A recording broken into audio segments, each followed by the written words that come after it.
Hello everyone and welcome to crush mathematics. Continue करेंगे हम अपना क्लास 9 का चैप्टर 6 लाइंस एंड एंगल्स। आज हम करने वाले एक बहुत ही बढ़िया टॉपिक जो है आपका पैरेलल लाइंस एंड ट्रांसवर्सल। यह टॉपिक आपको हेल्प करेगा एनसीईआरटी की एक्सरसाइज 6.2 को करने के लिए। साथ ही साथ यह टॉपिक जरूरी है आपकी बेसिक नॉलेज ऑफ मैथमेटिक्स के लिए। तो बिना देरी करे स्टार्ट करते हैं।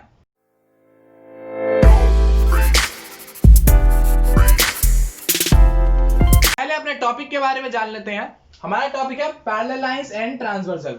तो पैरेलल लाइंस तो आप पहले से पढ़ते आ रहे हैं कि भाई ऐसी लाइंस जो थ्रू आउट देयर लेंथ कभी भी मीट नहीं करती हैं, यानी नॉन इंटरसेक्टिंग लाइंस को हम पैरेलल लाइंस बोलते हैं।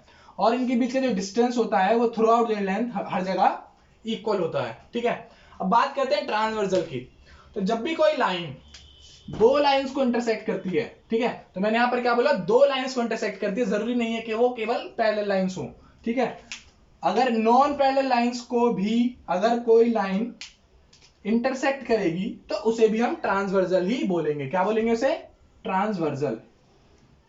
ठीक है, अब जब यहां पर लाइन इंटरसेक्ट करती हैं तो मैंने जैसे आपको बताया था एंगल वाले केस में कि जहां भी लाइन इंटरसेक्ट करेंगी वहां में दो आर्म्स मिलेंगे और उनका एक वर्टेक्स मिलेगा, तो वहां पर एक एंगल बनना तो तय है। तो उसी तरह से यहां पर देखो दो आर्म्स मिल रही है और एक वर्टेक्स है, तो एंगल बन रहा है यहां पर भी, यहां पर भी और यहां पर भी। तो यहां पर कुछ एंगल्स बनेंगे। ठीक है, तो मैं एंगल्स के नाम लिख रहा हूं। ये एंगल 1, ये आपका एंगल 2, ये आपका angle 3, angle 4, angle 5, angle 6, angle 7 और एंगल 8। ठीक उसी तरह से यहां पे भी 1 2 3 4 5 6 7 8। ठीक है, तो ये एंगल्स हमारे पास बन गए। अब इन एंगल्स के बनते हैं कुछ पेयर्स जिनका नाम हम जानने वाले हैं और जिनकी हम पढ़ने वाले हैं कुछ प्रॉपर्टीज। उन्हीं प्रॉपर्टीज की हेल्प से हम बहुत सारे क्वेश्चन करने वाले हैं यहां पर, और अपनी लाइफ में नॉर्मली भी हम किसी कॉम्पिटिटिव एग्जाम में बैठे नॉर्मल जहां पर 10th क्लास तक की मैथ्स आती है तो वहां पर भी ये टॉपिक बहुत जरूरी होता है। ठीक है, तो ये टॉपिक आपकी जनरल नॉलेज को भी एनहेंस करेगा। ठीक है, तो यहां पर बनेंगे कुछ पेयर्स। ठीक है, अब जैसे ही मैंने पेयर बोला तो अब तक जो हमने पढ़े हैं तो कुछ पेयर तो आपको ऑलरेडी नजर आ जाने चाहिए। ठीक है, जैसे एक्सरसाइज 6 पॉइंट के लिए हमने पढ़े थे लीनियर पेयर।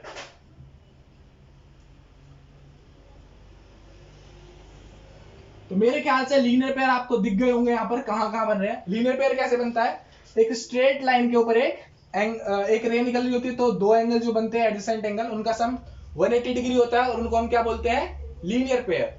ठीक है, तो लीनियर पेयर यहां पर बन रहे हैं मेरे लिए एंगल 1 और एंगल 2। ठीक है, ये एक स्ट्रेट लाइन है, इसके ऊपर रे है, तो एंगल 1 और एंगल 2 का सम क्या होगा? 180 डिग्री। तो ये क्या बना रहा है कि लीनियर पेयर। दूसरा आपका एंगल 2 प्लस एंगल 3। थर्ड है आपका एंगल 3 प्लस एंगल 4। और फोर्थ है आपका एंगल 4 प्लस एंगल 1। ठीक है, ये तो मैं अभी रिवाइज करा रहा हूं जो हम पहले से पढ़ चुके हैं। ठीक है, जो हम पहले पेयर्स पढ़ चुके हैं उसको हम यहां पर फाइंड आउट कर रहे हैं। इसके बाद डिस्कस करेंगे जो हम यहां पर नए पढ़ने वाले हैं। ठीक है, तो उसी तरह से यहां पर भी बनेंगे लीनियर पेयर। तो angle 5 plus angle 6, angle 6 plus angle 7 और angle 7 plus angle 8 and angle 8 plus angle 1 equals to 180 degree. ठीक है, तो इसका मतलब 1 और 2 लीनियर पेयर बना रहे, 2 और 3, ऐसे ही 3 4 4 1 5 6 6 7 7 8 और 8 1। ठीक है, तो ये बना रहे हमारे लीनियर पेयर। अब 6.1 में हमने एक और तरह का पेयर देखा था जिसका नाम है आपका वर्टिकली ऑपोजिट एंगल्स। क्या नाम है इसका? Vertically opposite angles. तो मेरे ख्याल से आपको दिख रहे होंगे यहां पर वर्टिकली ऑपोजिट एंगल्स। तो वर्टिकली ऑपोजिट एंगल कौन कौन से हैं? एंगल 1 का कौन होगा? एंगल 1 के सामने वाला एंगल। वर्टिकली ऑपोजिट एंगल कौन से होते हैं? जब दो लाइन इंटरसेक्ट करती हैं और उनके जो सामने वाले जो एंगल्स होते हैं इनको हम वर्टिकली ऑपोजिट एंगल बोलते हैं और ये इक्वल होते हैं। ठीक है, तो angle 1 is equals to angle 3। ठीक है, 1 के सामने 3 है तो एक पेयर ये बन गया। दूसरा एंगल 2 के सामने है एंगल 4। तीसरा एंगल 5 के सामने है एंगल 7 और चौथा एंगल 6 के सामने है एंगल 8। ठीक है, तो ये हो गए हमारे वर्टिकली ऑपोजिट एंगल जो हम पहले से पढ़ चुके हैं, जिसको हमने यहां पर आइडेंटिफाई किया है। ठीक है, अब मूव करते हैं नए पेयर्स की तरफ। तो मैं इसको रब कर रहा हूं, आप चाहे तो नोट कर सकते हैं। ठीक इसी तरह से पेयर्स इस वाले केस में भी बनेंगे। ठीक है, तो इसे नोट कर लीजिए, मैं इसको रब कर रहा हूं। यहां पर पहले एक चीज बता दूं, एक पेयर बता दूं आपको इंटीरियर एंगल्स का और एक्सटीरियर एंगल। ठीक है, क्योंकि अभी हम इसको देखने वाले हैं। ठीक है, अब इंटीरियर का मतलब अंदर वाले एंगल्स, तो अंदर वाले एंगल आपको दिख रहे होंगे 3 4 5 6। तो एंगल 3, एंगल 4, एंगल 5 और एंगल 6। और एक्सटीरियर में कौन कौन से आपके 1 2 7 और 8। तो एंगल 1, एंगल 2, एंगल 7 और एंगल 8। ठीक है, तो मतलब अंदर वाले एंगल्स को बोलते हैं इंटीरियर एंगल्स और बाहर वाले एंगल्स को हम बोलते हैं एक्सटीरियर एंगल्स। ठीक इसी तरह। ठीक है, अब यहां पर कुछ पेयर्स हम पढ़ने वाले हैं। तो पहला पेयर है आपका कोरेस्पोंडिंग एंगल्स।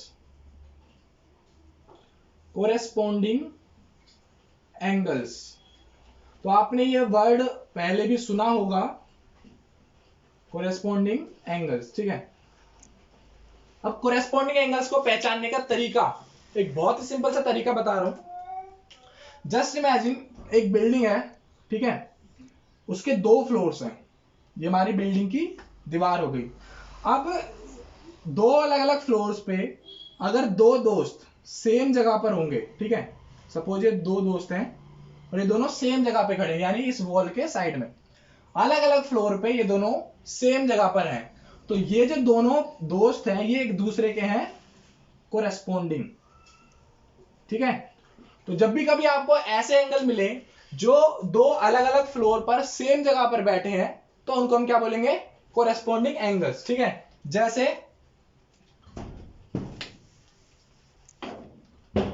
अब देखो एंगल 1 को देखो, एंगल 1 के कोरेस्पोंडिंग कौन है, एंगल 5, यानी इसी दूसरे फ्लोर पर ठीक इसी जगह, दूसरे फ्लोर पर ठीक इसी जगह। ठीक है, ऊपर भी हो सकता है नीचे भी हो सकता है। ठीक है, तो इसका कोरेस्पोंडिंग कौन हो गया, एंगल 1 के कोरेस्पोंडिंग कौन सा हो गया, एंगल 5। ठीक है, उसी तरह से एंगल 2 का कोरेस्पोंडिंग क्या होगा आपका, एंगल 6। एंगल 4 का कोरेस्पोंडिंग होगा आपका एंगल 8 और एंगल 3 का कोरेस्पोंडिंग होगा आपका एंगल 7।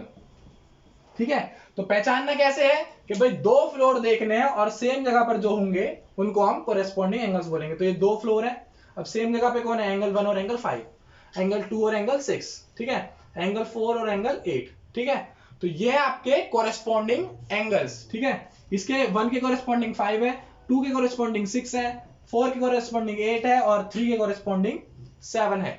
अब इनकी कुछ प्रॉपर्टीज भी पढ़ने वाले हैं, पहले डिस्कस कर लेते हैं सारे पेयर्स को।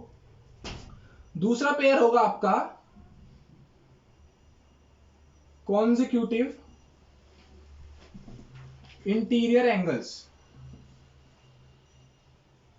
कॉन्जिक्यूटिव इंटीरियर एंगल्स, तो कॉन्जिक्यूटिव एंगल्स का मतलब आपको पता होगा, कॉन्जिक्यूटिव का मतलब है साथ वाले।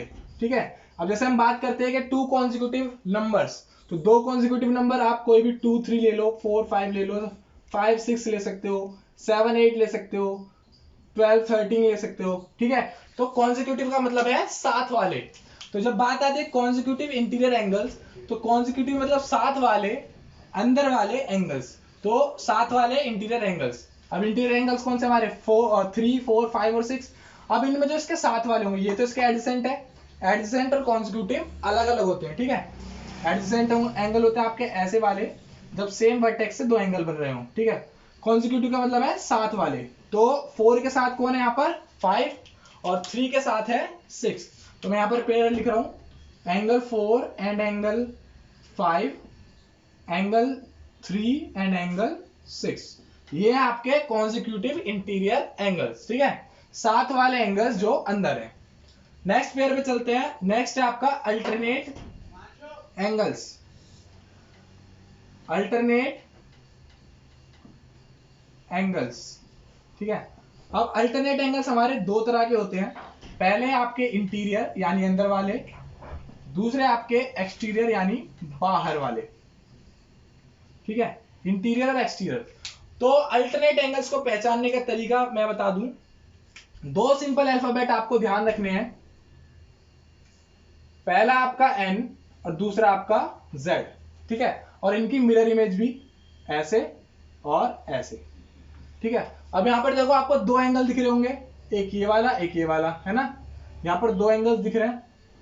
तो जब भी कभी आपको किसी भी सिस्टम में एक Z बनता हुआ नजर आ जाए और उसके जो ये इंटीरियर एंगल्स होंगे इनको हम बोलेंगे अल्टरनेट इंटीरियर एंगल्स, ठीक है। तो अल्टरनेट इंटीरियर एंगल्स को पहचानने के लिए ये सिंपल से दो अल्फाबेट आपको ध्यान रखने हैं, N और Z। जहां भी कभी N और Z बनता दिख जाए तो उसके अंदर जो एंगल बनेंगे इनको हम बोलेंगे अल्टरनेट इंटीरियर एंगल्स, ठीक है। अब यहां पर देखो ये जो लाइन है ऐसे जाके ऐसे, यानी ये यहां पर एक Z बना रही है, किसके साथ, एंगल 4 और एंगल 6 के साथ। तो यहां पर Z बन रहा है एक, तो पहला पेयर मिल गया मुझे एंगल 4 के साथ एंगल 6, ठीक है, एंगल 4 के साथ एंगल 6। तो यहां पर कुछ ऐसा बन रहा है, ये आपका एंगल 4, ये आपका एंगल 6, ठीक है। तो Z बन रहा है और उसके इंटीरियर एंगल्स होंगे आपके अल्टरनेट इंटीरियर एंगल्स, क्लियर है। दूसरा आपका 3 के साथ क्या होगा, 5, ठीक है। कैसे, यहां पर उल्टा Z बन रहा है ऐसे करके, ठीक है। अभी आपका जो Z है ये आपका ऐसे भी बन सकता है और ऐसे भी बन सकता है। तो यहां पर जो ये एंगल्स होंगे ये आपके अल्टरनेट इंटीरियर एंगल्स होंगे, और पैरेलल के केस में ये इक्वल होंगे, और पैरेलल के केस वाली बात अभी आगे करेंगे थ्योरम की हेल्प से, ठीक है। अब जब बात आती है एक्सटीरियर एंगल्स की, बात आती है अल्टरनेट एक्सटीरियर एंगल्स, तो इन एंगल्स के जो वर्टिकली ऑपोजिट एंगल होंगे वो होंगे अल्टरनेट एक्सटीरियर एंगल। जैसे 4 का वर्टिकली ऑपोजिट है 2, तो एंगल 2, और 6 का है 8, तो 2 के साथ हो गया एंगल 8। उसी तरह से 3 का वर्टिकली ऑपोजिट एंगल है 1, और 3 के साथ 5 है, 5 का वर्टिकली ऑपोजिट एंगल है एंगल 7, ठीक है। तो ये आपके तीन नए पेयर जो हमने इसमें पढ़े हैं। पहली बात तो आपके इंटीरियर एंगल और एक्सटीरियर एंगल, अंदर वाले एंगल्स को बोलेंगे इंटीरियर एंगल्स, बाहर वाले एंगल्स को बोलेंगे एक्सटीरियर एंगल्स, क्लियर है। फिर आपके कॉरेस्पॉन्डिंग एंगल्स कैसे पहचानेंगे, दो अलग अलग फ्लोर पर सेम जगह बैठे हुए जो एंगल्स हैं उनको हम कॉरेस्पॉन्डिंग एंगल्स बोलेंगे। फिर आपके कॉन्जिक्यूटिव इंटीरियर एंगल्स यानी साथ वाले एंगल्स जो अंदर हैं। फिर आपका अल्टरनेट एंगल्स, तो उसके लिए सिंपल आपको N और Z याद रखना है। इसमें जो एंगल्स बनेंगे ये होंगे आपके अल्टरनेट इंटीरियर एंगल्स, और इनके वर्टिकल ऑपोजिट एंगल मिलके बनाएंगे अल्टरनेट एक्सटीरियर एंगल्स, ठीक है। अब क्योंकि हम पढ़ रहे हैं पैरेलल लाइंस एंड ट्रांसवर्सल, यानी ये वाला केस, यहाँ पर नॉन पैरेलल लाइंस है, इस वाले केस को हम पढ़ रहे हैं, तो यहाँ पर ये जो हमारे पेयर्स हैं इनकी कुछ प्रॉपर्टीज होती हैं जो एनसीईआरटी ने एग्जाम और थ्योरम की फॉर्म में दी हुई है। पहली आपकी एग्जाम 6.3 जो कहती है if a transversal intersect two parallel lines then the pair of corresponding angles are equal, ठीक है। यानी अगर एक ट्रांसवर्सल दो पैरेलल लाइंस को कट करेगी तो वहां पर जो कोरेस्पॉन्डिंग एंगल्स बनेंगे वो इक्वल होंगे, किसके केस में, पैरेलल लाइंस के केस में, ठीक है। तो मैं यहां पर रब कर रहा हूं नॉन पैरेलल को, क्योंकि हम पैरेलल वाले केस के बारे में पढ़ने वाले हैं यहां पर, ठीक है। तो कहती है कि अगर दो पैरेलल लाइंस को एक ट्रांसवर्सल इंटरसेक्ट करती है तो कोरेस्पॉन्डिंग एंगल्स होंगे इक्वल, यानी angle 1 equals to angle 5, angle 2 is equals to angle 6, ठीक है। एंगल 1 किसके इक्वल होगा, एंगल 5 के, एंगल 2 किसके इक्वल होगा, एंगल 6 के, एंगल 4 इक्वल होगा एंगल 8 के, और एंगल 3 इक्वल होगा एंगल 7 के, ठीक है। तो पहली एग्जाम क्लियर। 6.3 की कन्वर्स है हमारी एग्जाम 6.4 जो कहती है if a transversal intersect two lines such that the corresponding angles are equal then the lines are parallel, यानी अगर एक ट्रांसवर्सल दो लाइंस को इंटरसेक्ट करती है और कोरेस्पॉन्डिंग एंगल्स इक्वल होते हैं तो वो लाइन कैसी होंगी, आपस में पैरेलल होगी। पहले में क्या था कि अगर पैरेलल है तो कोरेस्पॉन्डिंग एंगल्स इक्वल होंगे, और अगर कोरेस्पॉन्डिंग एंगल्स इक्वल है तो लाइंस पैरेलल होंगी। वही वाली बात कि भाई राम शाम का भाई है और शाम भी राम का भाई है, ठीक है। इसके बाद है आपकी थ्योरम 6.2 जो कहती है if a transversal intersect two parallel lines then the alternate interior angles are equal, ठीक है। क्या बोलती है, if a transversal intersect two parallel lines then the alternate interior angles are equal. तो यानी ये जो हमारे अल्टरनेट इंटीरियर एंगल्स हैं ये क्या होंगे, इक्वल होंगे, ठीक है। तो यहां पर मैं एक चीज लिख रहा हूं, एंगल 4 इक्वल्स टू एंगल 6 और angle 3 is equals to angle 5। ठीक है, एक चीज देखो, एंगल 4 इक्वल है एंगल 2 के, क्यों? Vertically opposite angle. Angle 6 equal है एंगल 8 के, ये भी वर्टिकली ऑपोजिट एंगल। और 4 और 6 आपस में इक्वल है, यानी ये इसके इक्वल है, ये इसके इक्वल है और ये इसके इक्वल है, यानी एंगल 2 और एंगल 8 भी इक्वल होंगे। क्योंकि और इससे मुझे एक और चीज पता चल गई कि भाई हमारे जो अल्टरनेट एक्सट्रीम एंगल्स होते हैं वो भी इक्वल होंगे। ठीक है, तो एंगल 2 इक्वल्स टू एंगल 8 होगा और एंगल 1 इक्वल्स टू एंगल 7 होगा। ठीक है, 2 का कन्वर्स है हमारा 6.3, जो कहती है if a transversal intersect two lines such that the alternate angles are equal then the lines are parallel।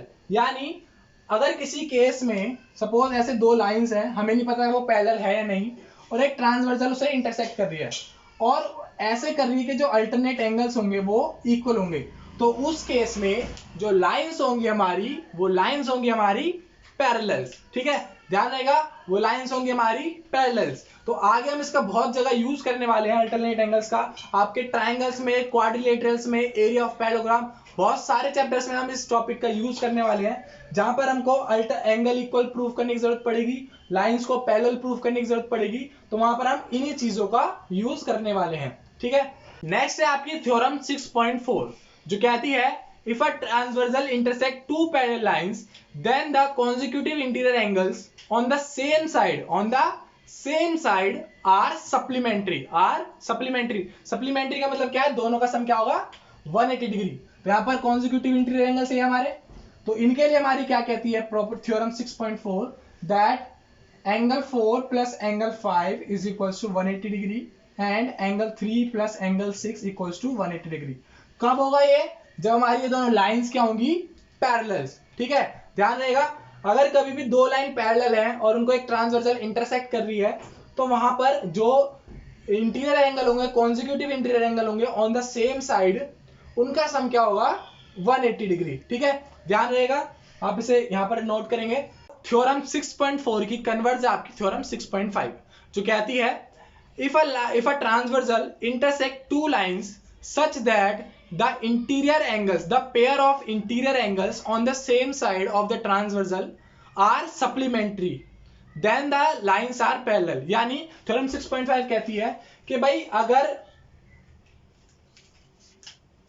अगर दो लाइंस को एक लाइन ट्रांसवर्सल इंटरसेक्ट कर रही है और ये जो इंटीरियर एंगल्स है ऑन द सेम साइड, अगर ये सप्लीमेंट्री हैं, यानी अगर इनका सम 180 डिग्री है, तो लाइंस पैरेलल होंगी, यानी इसकी उल्टी।